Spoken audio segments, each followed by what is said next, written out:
G'day guys, and welcome to today's video. So today's video is going to be part 4 in the series of the HPI RS4 project speed. So in this video I am going to be going about testing a new shell. Now, one of the things that if you watched the previous video, I was using a Blitz, it's like a Can-Am style shell. It seemed to work good.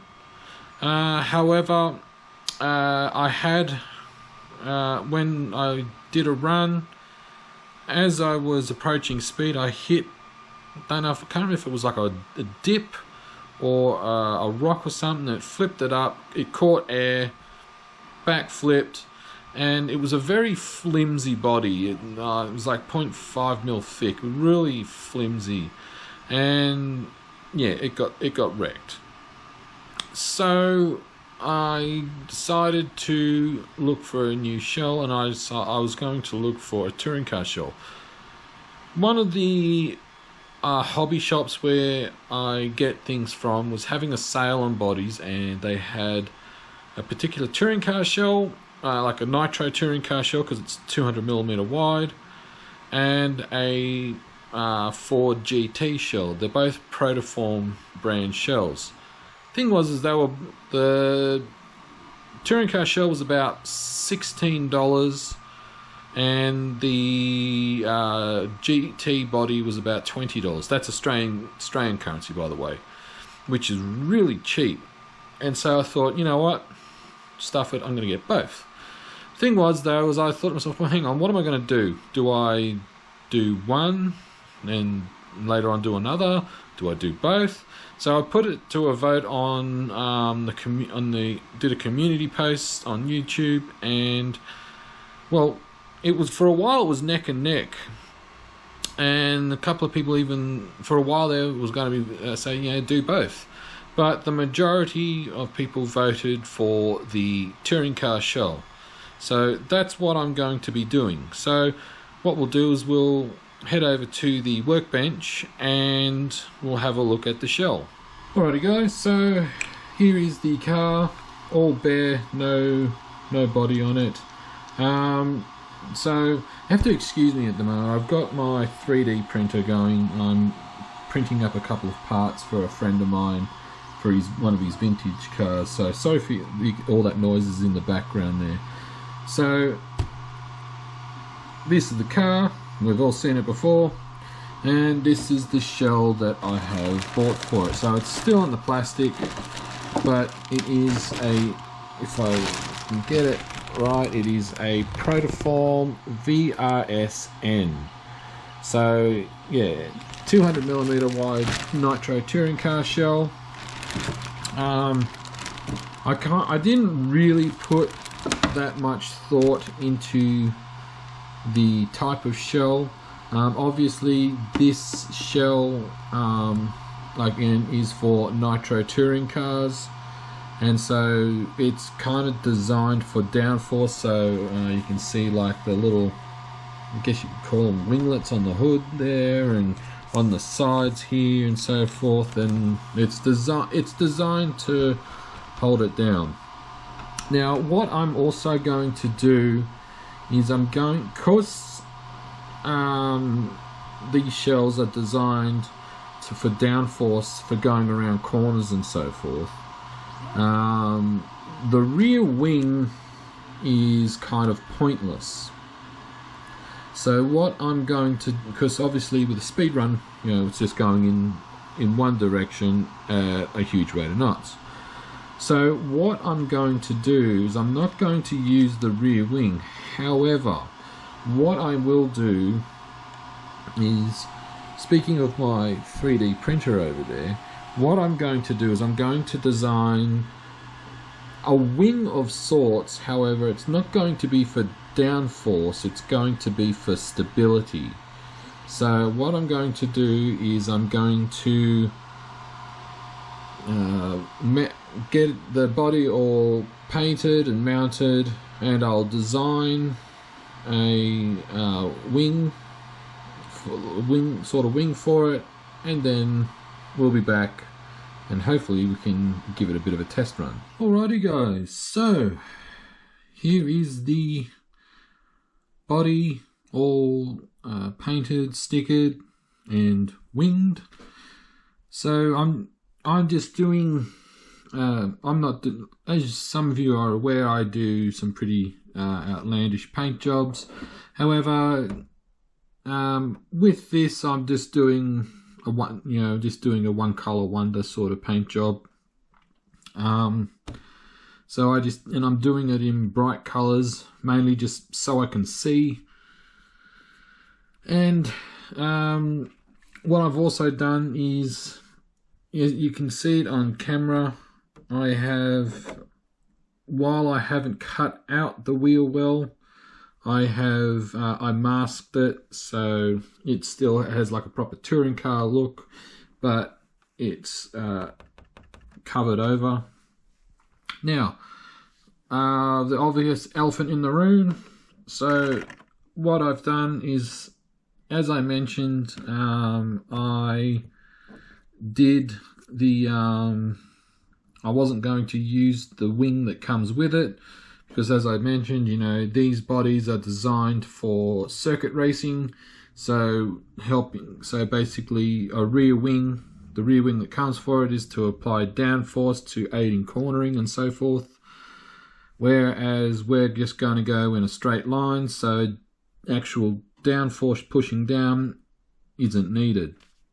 And this is just a simple little design that I came up with. I may later on try something different, given the height of the body, because the rear body posts here are adjustable up and down. So what I might do later on is maybe have this a bit wider this way, and maybe have it go a bit longer along here. Now you're probably wondering why I've done it this way. If you watch if you watch motorsport, especially like Formula One and like the World Endurance Championship with the Le Mans hypercars, you'll notice with both those kind of cars they have a fin that goes along the back and along there to aid in cornering stability. Like this is just a first iteration, very simple.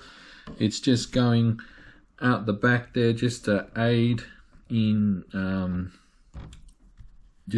stability. Like I said, I might later on revise this design and maybe, like I said, have this a bit wider here and have this same height but probably longer, so it starts to touch the back of the windscreen here, the rear window. So very simple, very easy. This body definitely feels a lot better than the Can-Am shell that I used before. Definitely sits a lot better. I had to use some. I might as well take this off. It actually had to use some clips here to adjust the height of the shell. Now I know some of you are probably wondering why I have the antenna pointing up, because as you can see, I have it so if I can just get it there, it sticks out of the body. The whole idea of that, if I was racing, it wouldn't matter. I'd have the antenna down low because I'm racing in a small area, so reception isn't that bad, and plus I'd be on a driver's stand looking down. However, with this, by having the antenna sticking up, it helps with signal and reception. And because I'm at ground level, and you want that signal to go out and as wide as possible, so you can keep constant connection with your car. So, because the last thing you want is to have this lose connection at 60-70 miles an hour or more. So what we're going to do now, guys, is I'm going to charge the battery for this, and we'll take it to hopefully a location where there's not a lot of traffic, and we'll see how this goes. Alrighty guys, we are in an area hopefully should be suitable. I've done my no prep drag testing down that little cul-de-sac there. Got a fairly long straight, looks pretty clean, so let's give it a test. Should be good. Alright, we have the GPS ready, so what I'm going to do is, obviously now we've got friggin' cars coming, hopefully they don't be a pest. Alright, so what we're going to do is I'm going to take it down the end there, give it a test, see how we go, and go from there.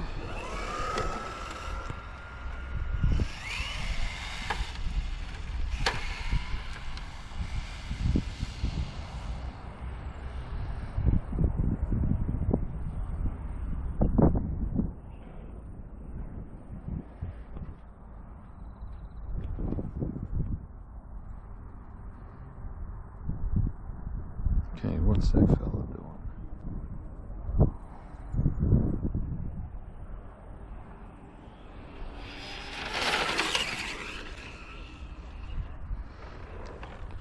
Alright, that was proper quick. I just didn't know what that guy was doing. It actually felt a lot faster than what it was before. So what was that? 87 kilometers an hour. Holy moly. So that old Can-Am shell was really causing a lot of issue, a lot of drag. So 87 kilometers an hour. That is moving, guys. So what I'm going to do is I'm going to pause here. I'm going to wait for that car to go, or he just goes. So alright, so what I'm going to do, guys, is we're going to go again. There we go.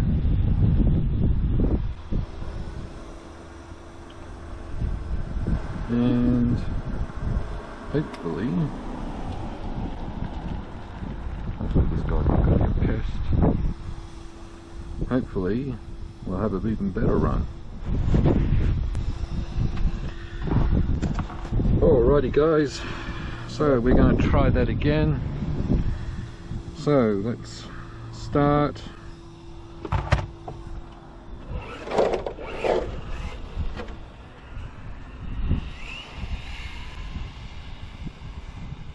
I just got to be careful with the reflectors on the road. So what I might do is I might follow this black line going along.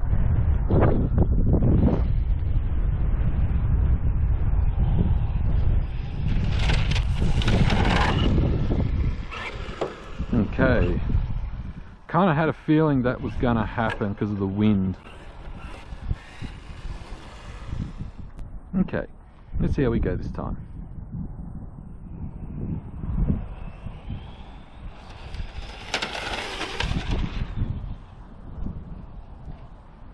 That was good. That was good.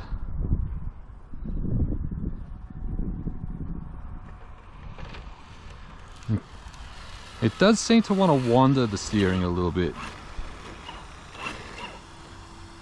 And it seems to be pushing down pretty hard on that. I've lost all the paint there. Alright, let's see how we went for speed. Can we beat 87. Stop. Read. 91 kilometers an hour. Alright guys, that was good. That was good. So what I'm going to do is I'll take a screenshot of that. Alright, so 91 kilometers an hour, that is the best that this has gone. And what I'm going to do is I'm going to let the motor cool down. I'm going to change the pinion gear. I think it's a 34, 35 on there right now. I have a 37 tooth pinion in my little box of bits. So I'm going to come back and we're going to try that again. Alright guys, so I have changed the pinion. This was what was in it before. This was a 32 tooth, so now we've gone a bit aggressive, gone straight to 37, so that's the maximum I can put on this particular car in this configuration without going to a high-speed gear set. So I've also raised the body up one level so it's not pushing down onto the tires. So let's give it a go. Start. Alright. To be honest, I'm a little nervous, but we'll see how we go.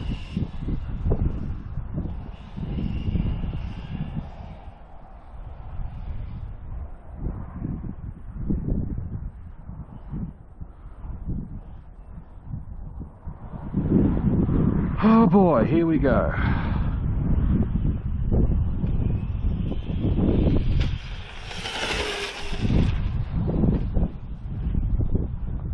Wow, that was moving. I really hope I'm recording.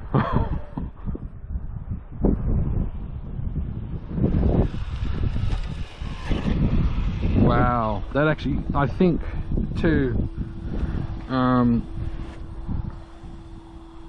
yeah, sorry, I just had to make sure I was recording for that run. I think too, the body pushing down on there was actually probably creating a bit too much drag, but we will see how we went. Geez, did I make it over 100k an hour. Read 99 kilometers an hour. All right, that is a screenshot. 99 kilometers an hour, guys. Wow. I mean, I know I've said this multiple times in this speed series that I know this isn't fast compared to other speed run cars, but I'm just starting out. I'm doing this on my own without any help from anyone else, and it's really just a bit of fun. And yeah, 99 kilometers an hour. So I'll put down, for those that don't know kilometers an hour, I'll put down what that is. It is a little over 60 miles an hour, I know, so I'm happy with that. All right, you know what, guys, I'm not going to push it any further because I know the battery would have been sapping some energy out of that. So I'm just going to pause the video here and I'll be back. Well guys, I'm going to call that a successful run. I am really happy with how this has gone. Couple of things I have noted. The touring car shell seems to have made a big difference. Admittedly, when I was only topping out at about 70 odd k's an hour, I didn't really have a long enough run up, so there's that. However, I do believe that the old Can-Am shell that I was running did cause a fair bit of drag, and I would assume too that if I ran the rear wing that came with the body, that would have probably slowed it down as well. It probably would have made it a bit more planted, maybe, I'm not sure. However, I feel that this little fin here made a difference. Because if you remember in one of those attempts, it did slide out. But, I mean, I am really happy with how it performed. I know 99 kilometers an hour isn't record-breaking territory. I know that there are some kits, like some cars that you can buy, that will do that sort of speed out of the box. However, this car with this shell, so far, I am happy with it. What I want to do, so given I was so close to 100 kilometers an hour, I want to see how far I can push this platform on 2-cell. As you can see, it's a big 2-cell, so I want to see what I can do on 2 cells before I start going, 3-cell, 4-cell, and so forth. Yeah, I'm really happy with it. So I hope you've enjoyed this video, guys. If you have any tips for me, I'm all ears. I'm always open to suggestions and tips and things like that. And hopefully in the next video of this series, we will be going faster. Hopefully. So yeah, that's the end of this video, guys. If you've enjoyed it, give it a like. Until then, enjoy your hobby and cheers.